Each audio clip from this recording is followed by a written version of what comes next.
Greetings, my name is Ted Hicks. I'm the founder, CEO, and Chief Investment Officer for Hicks & Associates Wealth Management. Today's Tuesday, November 1st, and this is our monthly market monologue.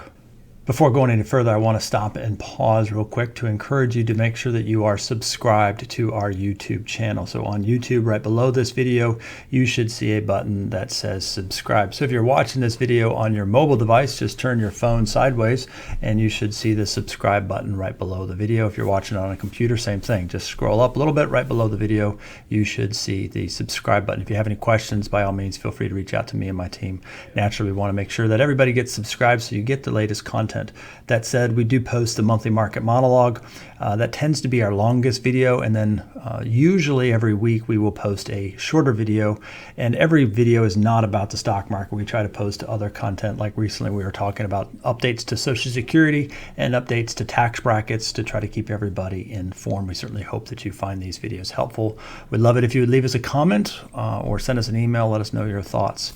And we do appreciate it. Now, that said, on the screen right now, we have the S&P 500 seasonality chart, which shows us since 1950 how the S&P 500 has performed on average by month.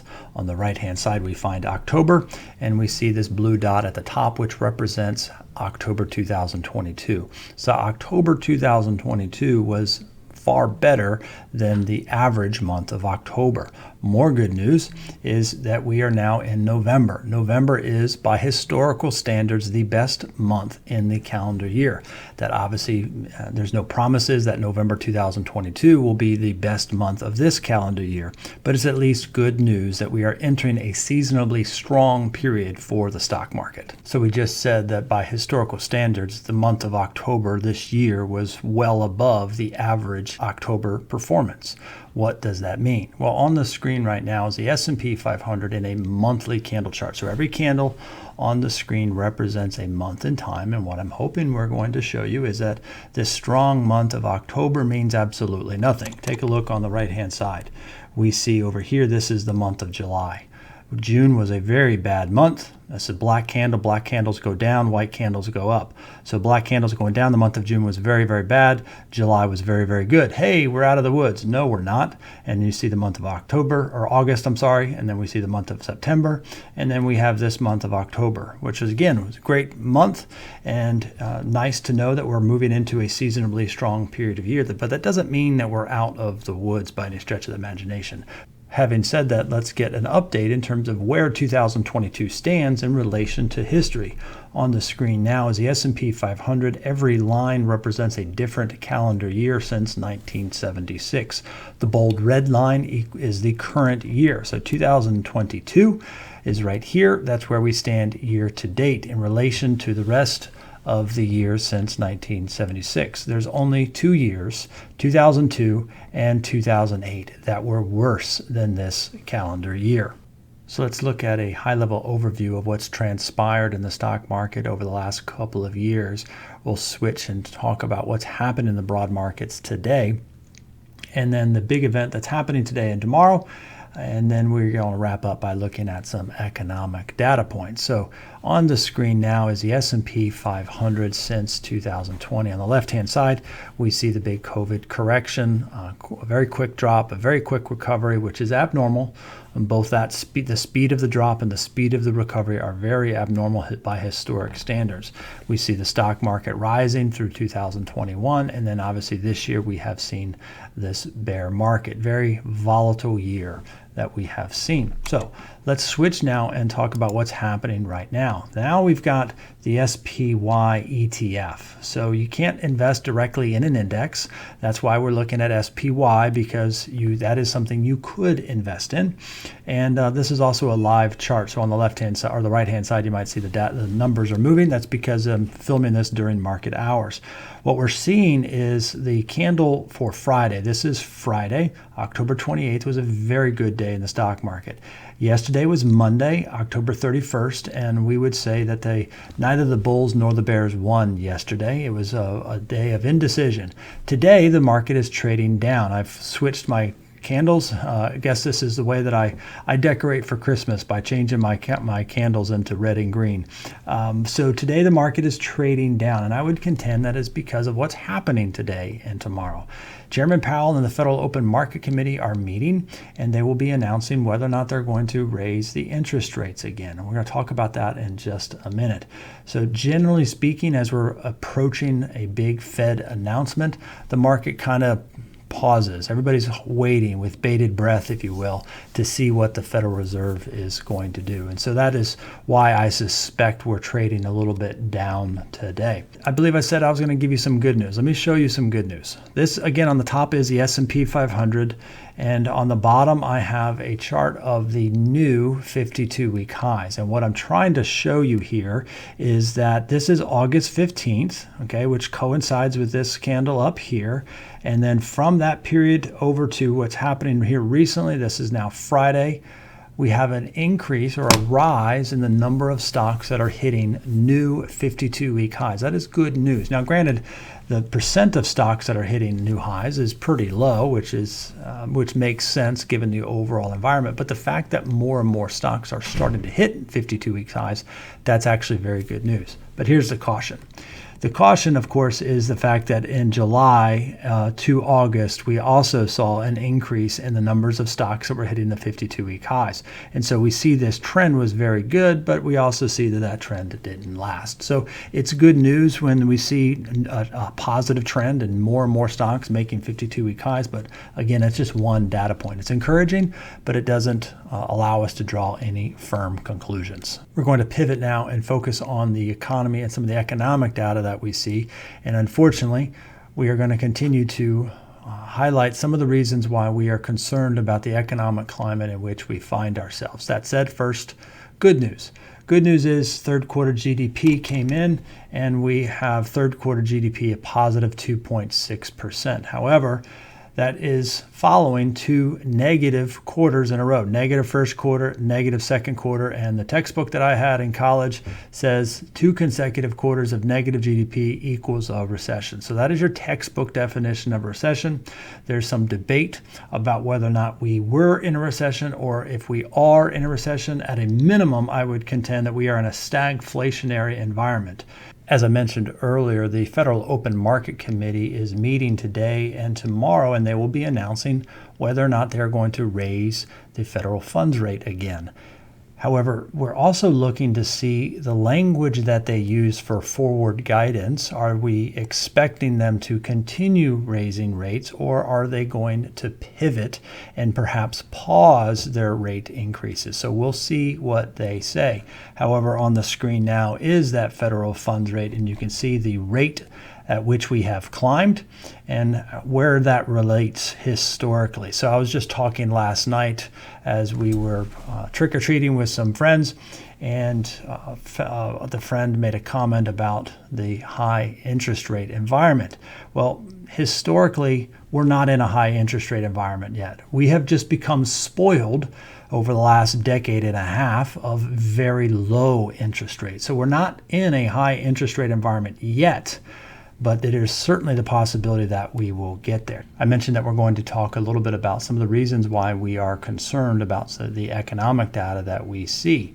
Let's go there now. On the screen is a yield curve, and it is inverted. Over the last several months, we have been looking at various yield curves, and I have been looking at the 10-year yield curve minus the 3-year yield curve.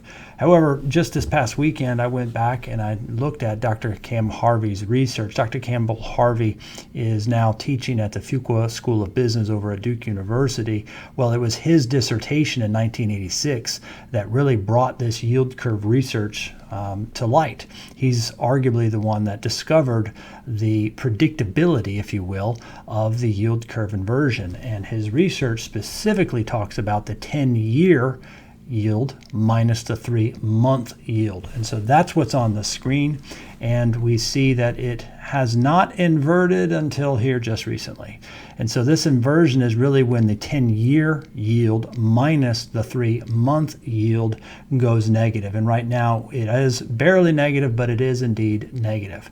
So that is one of the reasons why we are concerned, because according to Dr. Harvey's research, that portends or forecasts a recession. When this yield curve inverts, it inverts prior to a recession. You can see that it did leading up to the 2020 correction and recession as well. Just a couple more data points to highlight some of the concerns that we have in terms of the economic environment in which we find ourselves. On the screen right now is non-farm job openings. We've been talking about this throughout the year. The fact that there were so many jobs open and being unfilled was not good news. That's part of the reason why I've contended that we're in a stagflationary environment. But now we're seeing the job openings go down. And I would contend it's not because they're being filled, it's because corporations and companies are taking down the job postings because they too are being cautious. And as we discussed in one of our recent videos, we are encouraging you, our clients, to be recession ready. Well, corporations, we would give them the same advice. And so the way that I'm reading this data is some companies out there, a lot of companies out there are trying to be recession ready as well, and they're taking down job openings. Housing starts is the next thing. Again, since 2009, the global financial crisis, overall housing starts has gone up. But what I'm trying to highlight here on the right-hand side is just a recent correction. This is obviously going to oscillate from month to month, but we're now below trend, and that is the concern there. Why are we below trend? Well, the national average for a 30-year mortgage is now north of 7%. Historically, that is not the worst it's ever been. Historically, we have absolutely seen higher interest rates, but notice the rate at which we've gotten from very low record 30-year mortgages now all the way to 7%, higher than many people have seen in their lifetime. So that is definitely a concern. I know I said I was only going to show 3 more charts which highlighted some of the concerns that we have in terms of the economy and the environment in which we find ourselves, but I just have to include one more. This is the price of copper. It's a bit of a cliche in this industry, but it is frequently stated that the best economist is, or the most accurate economist is Dr. Copper. And that's because copper, the price of copper frequently goes down as we are leading up to a recession. Copper is an industrial component. It's used in a lot of different manufacturing processes. So when it goes down, it is not generally considered a good sign for the economy. And where do we see ourselves now? The price of copper has been coming down. It has tried to correct back up. It has not been able to do so. So that is another reason why we are concerned about the economy. So I'm going to show 2 more charts and we'll wrap up for the day. The chart that's on the screen now is a chart of the S&P 500 from 1965 through 1979. That is a 15-year time horizon. Quite frankly, that is the bulk of somebody's working career. And the reason I'm showing it is because we ran into somebody recently and they made a comment to us that they historically just invest their money in one of the major index ETFs or index funds, if you will, and they just leave it alone. Well, there's definitely times in our nation's history where that strategy will work just fine. It's obviously difficult, if not impossible, to know in advance of whether or not that strategy is going to work. But the point is that we have absolutely seen times in our nation's history where that strategy is disastrous. 1965 through 1979 is certainly one of those time periods. You can see the S&P 500 looks like it moved sideways for 15 years with 4 bear markets in that time period. However, we also have to remember the high inflation that we witnessed as a nation during that time period. So when we adjust this chart for inflation, so this is the S&P 500 adjusted for inflation from 1965 through 1981. So buying and holding building a major index fund is not always going to work. That said, active management, quite frankly, is not always going to work. And as we have discussed, just because the broad market moves up in one particular month doesn't mean your portfolio is necessarily going to go up in one particular month. So anyway, that's probably enough for today. I appreciate you watching. If you have any questions, comments, concerns, by all means, feel free to reach out to us. My contact information or the firm's contact information is on the screen. And again, we do ask that you subscribe to the channel and feel free to leave us a comment. And again, if there's anything we can do for you, feel free to reach out. We do have the office here in Cary, North Carolina, as well as an office in Southern Pines, North Carolina. But again, we serve clients all over the nation in today's digital world. Again, thanks for watching.